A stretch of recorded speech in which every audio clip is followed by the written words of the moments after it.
Obligation of tenant.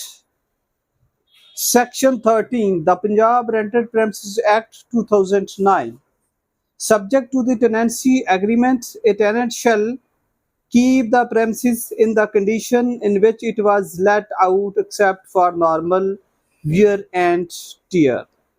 Use the premises for the purpose for which it was let out. Allow the landlord to enter the premises for the purpose of inspection or repair. Hand over the vacant possession of the premises to the landlord on the termination of tenancy. Not cause nuisance to the neighbors of the premises, and not make a structural change in the premises without the prior written consent of landlord.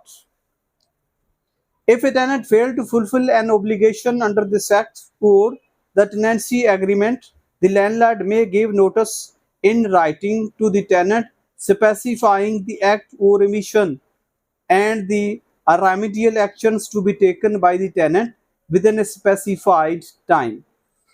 A landlord may file an application to a rent tribunal for an order directing the tenant to fulfill the obligation or may seek eviction of the tenant. अब इसमें जो सिलिएंट point है उसकी तरफ से जाते हैं जी। सिलिएंट point इसमें क्या कहता है? पहली बात तो वो करता है कि जो किराएदार का फर्ज है कि वो क्या करे, प्रॉपर्टी को,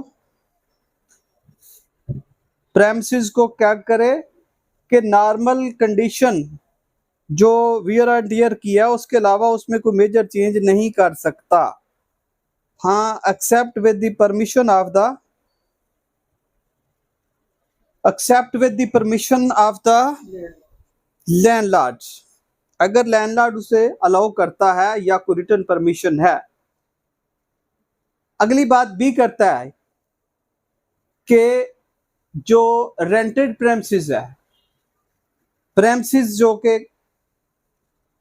रेंट पे दी गई है उसमें क्या करे, उसी मकसद के लिए इस्तेमाल करे जिस मकसद के लिए वो दिया गया है।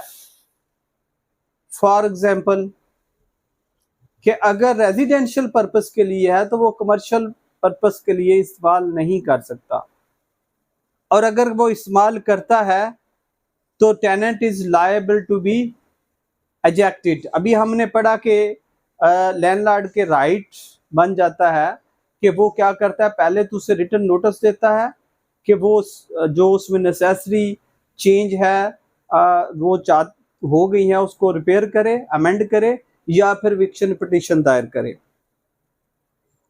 आगे जी, ये भी टेनेंट पे का राइट है, टेनेंट की ड्यूटी है, ऑब्लिगेशन है, और लैंडलॉर्ड का राइट है कि वो उस जगह का विजिट करे, लेकिन इंस्पेक्ट करे।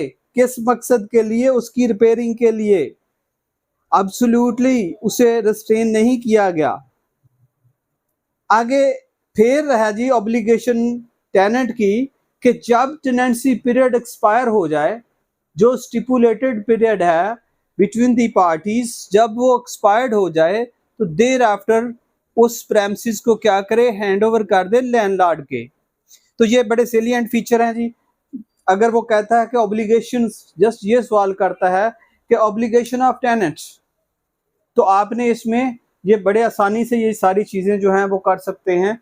और वो आगे आगे फिर कहता है कि किसी किस्म की कोई डिस्टरबेंस, नुएसेंस वो पैदा ना करे किसी नेबर के लिए या किसी दिगर के लिए। फिर जो अहम बात करता है कि स्ट्रक्चरल चेंज ना करे, यानी कि उसका बेसिक स्ट्रक्चर उस प्रॉपर्टी का वो चेंज ना करे, और अगर वो चेंज करता है तो फिर आल्सो वो वायोलेशन की कैटेगरी में आ जाएगा, और जब वायोलेशन की कैटेगरी में तो tenant is liable to be evicted. आगे इसमें जो नेसेसरी बात करता है कि अगर किरायादार जो है ये टेनेंसी एग्रीमेंट को फॉलो नहीं करता, एक टेनेंट किराएदारी के एग्रीमेंट मुआहदे को फॉलो नहीं करता, तो लैंडलॉर्ड उसको पहले तो एक रिटन नोटिस देगा। The landlord may give notice in writing to the tenant. फिर क्या? स्पेसिफाई द एक्ट और ओमिशन। वो काम जो उसने करना था और नहीं किया। एक्ट और मिशन में फर्क है, ठीक। और दूसरा उसने अमिट कर दिया। एक तो जो था उसने कुछ ऐसा एक्ट किया जो कि वायोलेशन हो रही है, और दूसरा उसने अमिट कर दिया जो उसे करना चाहिए था और उसने नहीं किया। मसलन उसको उसकी प्रॉपर कंडीशन में नहीं रखा, हैबिटेबल कंडीशन में नहीं रखा। फिर वो कहता है जी कि अब अगर इन सारी सर्कमस्टेंस में टेनेंट्स वायोलेशन कर रहा है तो लैंडलॉर्ड के पास क्या रेमेडी है? तो लैंडलॉर्ड क्या करेगा, उसको नोटिस के बाद उसके खिलाफ बेदखली दायर कर सकता है, eviction petition दायर कर सकता है। A landlord may file an application to rent tribunal for an order directing the tenant to fulfill the obligation or may seek eviction of a tenant। दो बातें हैं सर, यहाँ गौर से देखिए। एक तो जरूरी नहीं कि फोर्थ विद लैंडलॉर्ड जाता है और वो टेनेंट को निकालता ही निकालता है हर सूरत में, नहीं। वो पहली बात करता है, वो कहता है कि ये ऑब्लिगेशन पूरी करे जो ऊपर वाली हैं, मसलन को उसे उसका स्ट्रक्चर चेंज ना करे। अगर स्ट्रक्चर चेंज कर रहा है तो उसके पास लैंडलॉर्ड के ऑप्शन है कि वो उसको बेदखल करवा सकता है थ्रू इविक्शन पिटीशन। लेकिन अगर उसके पास ये भी अख्तियार है कि वो चाहता है कि उसका बेसिक स्ट्रक्चर वो चेंज कर रहा है, उसको रुकवाना चाहता है, तो इसके लिए भी वो अदालत से रजू कर सकता है, एक पिटीशन जो है रेंट ट्रिब्यूनल में फाइल कर सकता है।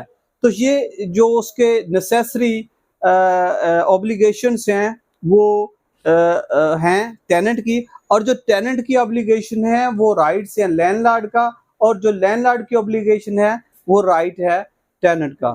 Thank you ji. नेक्स्ट हमारा होगा सेक्शन 14।